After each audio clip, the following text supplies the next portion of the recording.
Breaking news here to tell you about a high-speed pursuit. You see it right there on your screen. Let's get to Megan Reyes in Boyle Heights. Megan.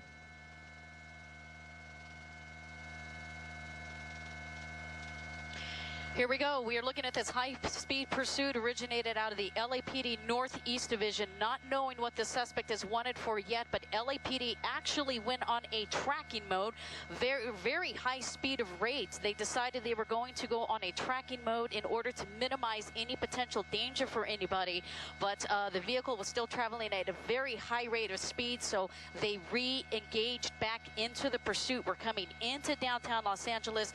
LAPD in pursuit of a vehicle. Here we go. We got some cross traffic there, running the red light. That vehicle there almost had to slam on his brakes in order to prevent from hitting that car. So what we know is one person is in this vehicle. That police car right there is pit certified. This guy is getting ready to get in position, and he's actually going to try to pit this vehicle to bring this pursuit to an end. But right now we're coming into the streets of downtown Los Angeles. News Chopper 4 on scene here covering this, coming into downtown. A high-speed pursuit initiated out of the LAPD Northeast Division. High speeds in this chase right now. Give us, what have you been clocking since you've been on? You were first on the scene, by the way. Yeah, News Chopper 4 arrived first on the scene here, and we are covering this pursuit. A little interference here on the radio. We're just trying to hear LAPD what they're saying. But again, that unit there is trying to engage in a pit maneuver, and it's very careful when they have to do that. The conditions have to be precise as a vehicle makes a turn right there. That could be the perfect time to execute that pit maneuver, but it wasn't able to do that. So now it looks like we're actually getting onto the 110 freeway. So you can say, really, the pit maneuver is not going to work when we're on the freeway. It's going to be a little too dangerous to execute that. Unfortunately, on the freeway, that brings conditions different now. We're going on the North 110 freeway approaching Stadium Way. That allows the vehicle to travel at somewhat of a higher rate of speed. So LAPD right now is still primary, but they can also consider contacting the CHP, and whether or not they're going to let them handle this pursuit is up to them.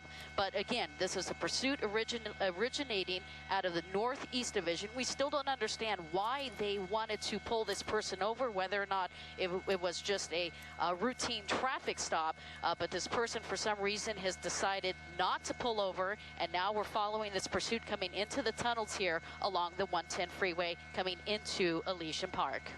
I need to be on the other side, please. Okay, so Megan Reyes live over a high-speed pursuit which started in Northeast Division. LAPD on this right now. It's a game changer, Megan, because we've gone from surface streets now onto the freeway. Well, you know, sometimes when you're on the freeway, it kind of cuts both ways there. There's the vehicle right there coming into the second tunnel. When you're on surface streets, you have more potential for an accident. You have a lot of traffic. You have pedestrians, and it being summer, you have more kids out there. On the freeways, you're going to see faster speeds, but less chance, in my opinion, of seeing an accident. So we don't have to worry about cross traffic or anything of that nature. We're coming up out of the tunnel, and this person can make that transition. In fact, we just passed the transition. So now we're just going into the Highland Park area. And actually, this is the area where this pursuit originated. North 110 freeway, we're coming into Highland Park. It originated in that area. So a lot of times they want to stick to an area where they're familiar. So we're not sure, again, what this person is wanted for, but we do know News Chopper 4 is covering this very fast pursuit now on the 110 freeway. He's going probably at least 75, 80 miles per hour as we pass Avenue 29 north on this 110 freeway. And Megan, Michelle Weiss here, joining in with you guys too. We just got information from our desk that it is indeed, in fact, a stolen vehicle that we are looking at. So that has been confirmed here. Let's talk about that pit maneuver and talk about what perhaps can happen right now. Now that it's on the freeway, that suspect, we believe one suspect in that car, there was a brief moment in Boyle Heights where they could have stopped that vehicle in a pit maneuver. Not the case on the freeway. If that suspect gets off the freeway, is that indeed another approach they can take to stop this suspect?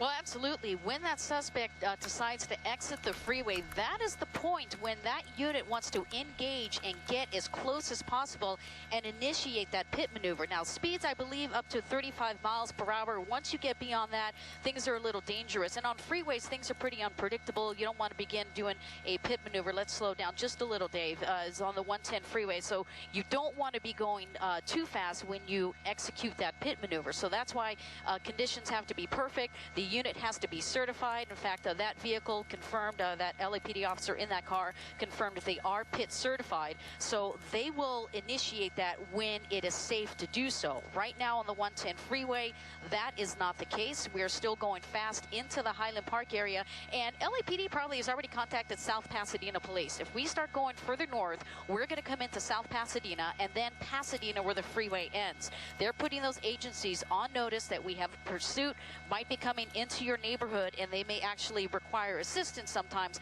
when LAPD officers go into a different jurisdiction. Looks like that's probably Avenue 43 crossing over on the 110 freeway. So South Pasadena is going to be our next neighborhood. Looks like maybe Marmion Way or Via Maricel is going to be our next exit. So we're just going to keep an eye on this guy. Really nothing right now that they're going to do on the freeway. They're just following this guy and making sure he's not going to get away. Coming up on an exit now, Dave, we are exiting. That looks like Via Maricel off the 110 freeway. Now watch that LAPD vehicle. Let's see if he's going to get in there and he's going to initiate that pit maneuver. Not able to do it safely. We made that right turn. Again, I think this is Via Maricel coming up into the Highland Park area. So we're just going to see what LAPD is going to do, especially coming up on an intersection here, which I think is going to be Monterey Road here just in a second.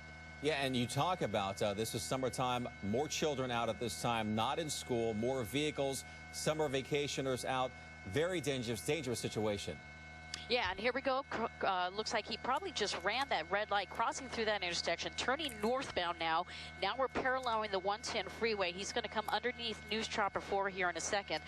But again, this is a perfect moment if LAPD officers can precisely execute that and get behind them. But look at him. He is just really going fast right now on surface streets, and that's why some of these pursuits, they get too dangerous for those officers to actually continue. And what they did earlier is they put this in what they call a tracking mode, where the LAPD helicopter was following him. Unfortunately, he was still driving recklessly, so LAPD re-engaged in that pursuit, assuming that it was probably better to do so, so they can at least try to make some type of effort to bring this pursuit to an end here shortly. Yeah, and you correct me if I'm wrong here, Megan, but you said this is the general area where this pursuit started in the first place.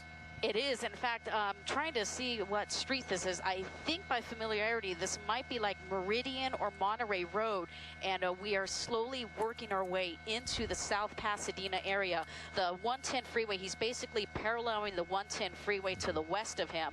So he's just continuing northbound on the surface streets here. LAPD, you know, they're behind him. They're not going to let him get away. They're staying close next to him, and we're just going to see what we're going to do. And again, what's more concerned is when we come up on intersections. Here we go, kind of getting a little closer right now. He's going to try to get to the left side. Vehicle now making a left turn, and we are in. Oh, there we go. That vehicle, that's South Pasadena now. You're looking at Monterey Road, and now he's heading back toward the 110 freeway. So South Pasadena units are, that's the LAPD helicopter above monitoring it. South Pasadena units are probably already aware that's just on the outside of their neighborhood, but he is going back into the LAPD jurisdiction. He's traveling on Monterey Road, approaching the 110 freeway. He's going to cross over the 110 freeway here momentarily, and we're going to see what this guy decides to do. But look at this. I know this area has construction going on here, so hopefully that's not the case right now, but he's crossing over the 110 freeway, traveling somewhat at a high rate of speed. We almost saw one accident there at Monterey Road and Meridian, so we're going to see what this guy decides to do coming up here into the Highland Park area. That's right, crossing into oncoming traffic, other lanes, making a right here. Again, this is something that a chase that started back here in Highland Park area, and it's made its way onto freeways, onto the 110, their Stadium Way, back now in Highland Park. This pursuit started out in tracking mode just from the air, but again, reckless driving, again, stolen car suspect being pursued by the LAPD right now. Yeah, and we believe that this is still in the South Pasadena area. We believe he was on Monterey Road, now parallel to the 110. Do you have a better description of where this stolen vehicle suspect is, Megan? Well, we're in Highland Park there. We're in a couple of the avenues right now. I think, let me see what he's going to do here. We're just a little west of South Pasadena, so we're back in LAPD jurisdiction. As he crosses over, comes into a parking lot here. So now he's cutting through a parking lot. This is going to be onto another street here, and let's see what LAPD is going to do. Again, if they can just figure out where he's going, which isn't as easy as you would think it is. They can deploy a spike strip or get that unit as close as possible in order to perform that pit maneuver. But look how fast he's going. This is surface streets, blowing through some stop signs. We already saw that. Just hit a speed bump. He's going back toward Monterey Road. If I'm correct here, the direction is going to drop him off to Monterey Road. Just cross the stop sign right there. And LAPD now knows if he's going to stay in this area, they can hopefully deploy some spike strips. But here we go. I think we're about a block away from Monterey Road, that major surface street that's coming up right there. That is Monterey Road here in the Highland Park area. York Boulevard. York Boulevard. Monterey turns into York Boulevard. So now we're on York Boulevard, and we are going in an easterly or westerly direction here, and he's going to be approaching Figueroa. That's going to be his next major intersection. And look at this guy. He is just blown through Figueroa, going along York Boulevard, traveling in a westbound direction, and he's actually crossing by the LAPD Northeast station. It's not too far from here. Megan, do you know if you heard any reports if the suspect is armed? We saw that a couple of weeks ago in that last pursuit where the suspect was armed. Do we know anything? We do know that there's one person, another person, or if that suspect is armed. You always assume somebody's armed. Unfortunately, that's what you do in these cases. You don't know if this is a stolen vehicle. Well, how was this vehicle stolen? Was it taken out of force? Was it just a burglary that happened overnight? Something of that nature. That's what officers are finding out right now. But again, you do not know if this person is armed, so you're going to assume the worst, that this person is armed. So that's what makes some of these situations a little more dangerous. Running another stop sign right there. When those officers perform a pit maneuver, they literally put themselves in the line of fire. Now, we're not saying this guy has a weapon, but realistically, when you flip that vehicle and it turns around, he is facing officers. He or she